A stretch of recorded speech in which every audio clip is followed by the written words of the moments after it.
중급 레벨에 있는 분들 있잖아요. 그런 사람들은 이런 김재호 영어회화를 왼쪽에 두고 반드시 미디어 영어를 통한 것을 병행하시는 것을 강추드립니다. 왜냐면은 김재호 영어회화는 오늘 본 게 내일 미드에서 걸릴 확률이 되게 높은 책이에요. 따라서 학습 효과가 되게 시간이 굉장히 단축될 거예요. 예를 들어서 1월에 시작했으면 그냥 김재호 영어회화만 봤거나 아니면 김재호 영어회화 같은 것을 안 보고 미드만 봤을 때 12개월이 걸려가지고 이만큼 늘 거를 반이나 3분의 2로 단축시켜 줄 가능성이 매우 높다.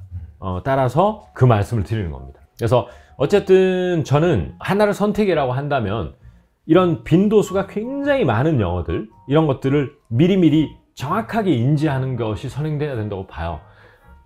어린이 민감기 때 배운 영어가 아니잖아요. 그렇기 때문에 그런 말씀 드리는 거예요. 그러니까 그리고 나서 전 미드 많이 보는 편인데 스피킹 잘 안 돼요, 이런 사람들은 미드에 나온 것을 일일이 every single sentence를 다 학습의 영역으로 가져와서 분석하고 공부해야 된다는 건데 그렇게 하기 쉽지 않단 말이에요. 그런데 또 미드도 가만히 보시면 반복돼요, 표현들이나 패턴이. 그래서 그런 것은 되게 중요하다고 봅니다.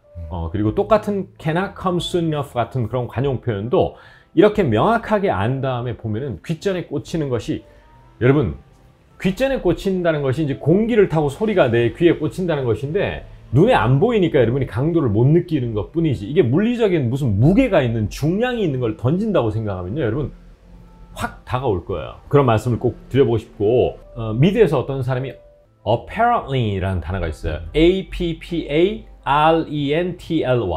이 apparently 라든지 이런 단어는 원어민들이 진짜 많이 쓰는 단어인데, 물론 하나 조심해야 될 것은 기초학습자들은 스피킹에서 apparently 이런 것을 바로바로 내일부터 써야 되겠다고 욕심을 낼 필요가 없어요. 어느 정도 수준이 있는 단어라고 보기 때문에 그냥 뜻만 아시면 돼요. 근데 뜻을 알 때 apparently를 희미하게 알기 때문에 문제가 생긴다고 보거든요. 그러니까 apparently도 학습수를 통해서 그냥 무슨 토익, 복화 이런 데 나오는 거 말고요, 거기는 시각적 의미만 적어놨기 때문에 느낌이 안 와요. 그래서 apparently는 뭐냐면은 누구한테 들었는데, 그런가 보던데, 여의도 불꽃축제에 사람들 엄청 많이 왔나 보더라, 이 보더라거든요. 바로 그게 뭐냐면은 SBS 뉴스에서 들은 거예요, 아니면 친구 철수한테 들은 거예요, 직장 동료 사만한테 들은 거거든요.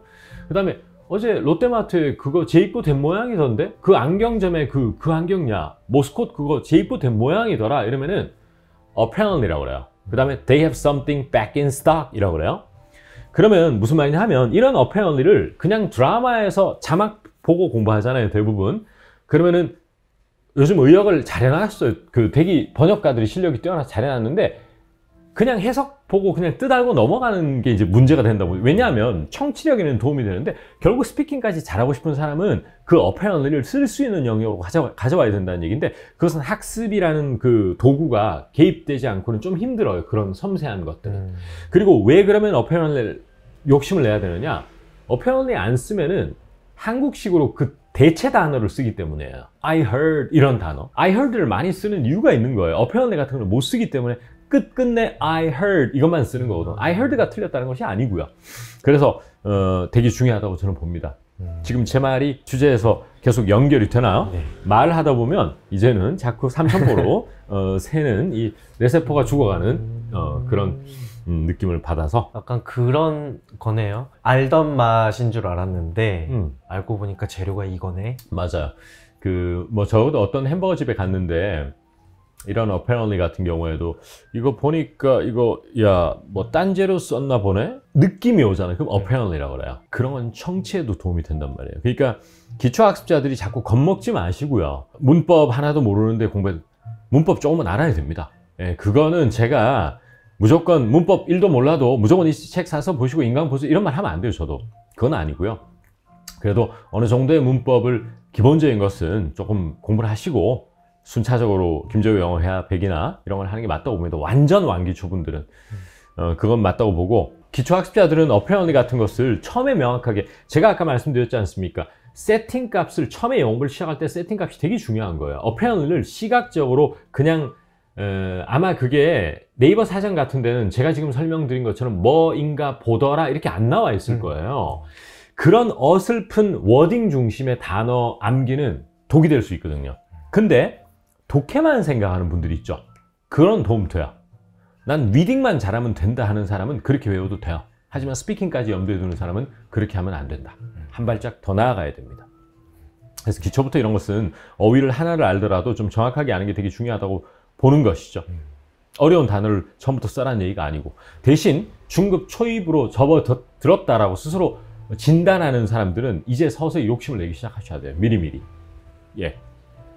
중급 학습자들이나 기초 중에 좀 잘하는 사람들은 그러면 문법을 어떻게 이제 스피킹으로 이어가야 되고, 그런 사람들은 이제 김재호 영화를 봐야 된단 말이에요. 그리고 보고 있을 거라면 그런 사람들은 어떻게 대입해야 되느냐. BING가 코앞에 닥친 확정된 스케줄을 얘기한다. 대표적인 게 뭐냐. 저희 금요일에 파티해요. 이미 정해져 있어요. 저희 망원동에서 금요일 날 파티해요. 파티할 거예요가 아니고요. 파티한다고요. 정해진 거예요. 그러면 분명히 이건 학교에서도 배운 문법이에요. We are having a party this Friday. 그러니까 BING인 현재 진행이 가까운 미래 중에서 확실하게 정해진 스케줄을 대신하거든요. 그런 것은 We are going to have a party라고 하면 안 돼요. 문법이 틀렸다는 게 아니고요. 의도가 잘못 전달된다는 것이죠. We are having a party는 이제 파티하니까 와 이 말이고, We are going to have a workshop, We are going to have a party는 planning to라는 뜻이거든요. 할 거야. 의지를 다지거나 계획을 얘기하는 것이지 확정된 스케줄을 공유하는 것이 아니거든요. 진짜 그런 것들을 중급자들은 잘 들으세요. 중급 초입에 있는 사람들 혹은 기초 중에 좀 잘하는 사람들부터 여기 바로 대입시켜야 돼요. 자, 그걸 알면서도 제가 학생들하고 스피킹 하잖아요. 건건이 틀려. 아는 것이 실제로는 적용이 안 된다는 거죠. 이제 그거를 욕심내는 단계로 가야 된다는 거죠. 이제 기초 상급에서 중급 초급부터는 이론적으로 논리적으로는 We are having a party라는 걸 알면서도 부지불식간에 We are going to have a party 이렇게 나와버리는 거, 그거를 경계해야 된다는 것입니다. 그거를 이제 자꾸 바로잡는 연습을 하는 것이 중급자들의 어프로치라는 것이죠. 질문 있으면 또 마음껏 주십시오. 문법 관련, 어법 관련. 우리가 하는 말이라고 생각하고 일단 외우고 일단 말하는 게 중요한 것 같아가지고 계속 하고 있기는 하거든요. 그러면 그때 정말 이건 나라도 이건 너무 궁금해 하는 그런 문법 지식들은 그때 같은 뭐 색인을 찾아보듯이 잠깐 검색해보는 정도는 괜찮을까요? 장기적인 관점에서 장기적인 관점에서 이제 구글 검색이나 이런 것도 좋고, 그냥 좋은 문법 하나를 책꽂이에 딱 꽂아주세요. 그리고 예를 들어서 그 헷갈리는 문법이 어떤 게 있을까? 대표적으로 아까 말씀드린 시제도 있을 테고요. 또 뭐 어떤 게 문법이 헷갈리는 게 있을까? 우리가 이런 게 있어요. 제가 회사 생활할 때 원어민들에게 이메일을 받으면 미래의 일인데 자꾸 have pp를 써오는 원어민이 있어요. 아직 일어나지 않은 일인데, 즉 뭐냐면은 나한테 알려달라, 나한테 보내달라, 그거 다 마무리하면이라고 할 때 when you have finished it 이렇게 단어 나오는 거야. 뭐지? 돌아버리기 시작하는 거죠. 근데 그것도 사실 돌 건 없어. 침착해서 침착.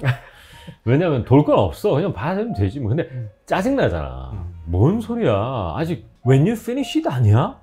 이런 게 이제 문법이 필요한 영역이라고 저는 보는 거거든요. 무슨 말이냐 하면, 옛날 학교 다닐 때 시간과 조건을 나타내는 부사절에서는 현재가 미래를 대신한다고 배웠어요. 그 문법 지식이 없는 것 같은데요? 네. 안 돼요. 그런 문법은 필요하다는 거죠. 왜냐?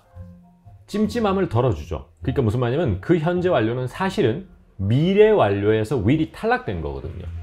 그러니까 will have finished가 will이 탈락된 것이죠. 왜냐하면 시간과 조건을 나타내는 부사절에서는 미래가 생략되고 현재 시제라든지 현재 완료가 미래를 대신해 버리거든요. 따라서 when you have finished it 이라는 말이 생겨나게 된 것이죠. 이해되시죠? 네. 이런 것은 설명 한 번으로 끝날 것을 10년을 끙끙 앓고 있을 이유가 없다는 것입니다. 이럴 때 바로 문법의 효용성은 극대화된다는 것이죠. 느낌 오시죠? 그 문법 설명이 어떤 좋은 문법서에 있을 거예요. 그런 좋은 문법서를 구해야 됩니다. 그러면 이제 댓글 달릴 수도 있어요. 문법서 뭐입니까 이름이? 빨리 알려주세요. 나도 그 심정 알아. 하지만 제가 특정 상품을 얘기를 하고 싶진 않아. 나중에 저희 PD님하고 촬영하는데 그 정도로 궁금하시면 저희 촬영장에 따라오세요. 그래서 그 문법서를 좀 두꺼워도 좋으니까 좋은 거 하나를 두고, 예를 들어서 시제 이렇게 찾아 들어가서 빨리빨리 해소하는 것도 방법이에요. 만약에 문법서 한 권을 처음부터 끝까지 보는 게 너무 지겨운 사람이라면. 저는 뭐 스타일이 좀 진중하게 엉덩이 붙이고 문법서 한 권을 독파하는 것, 그걸 추천드리지만은 사람은 너무 달라요. 학습 성향도 다르고. 그래서 제가 그거는 절대 제 관여할 영역은 아닙니다. 네네. 네.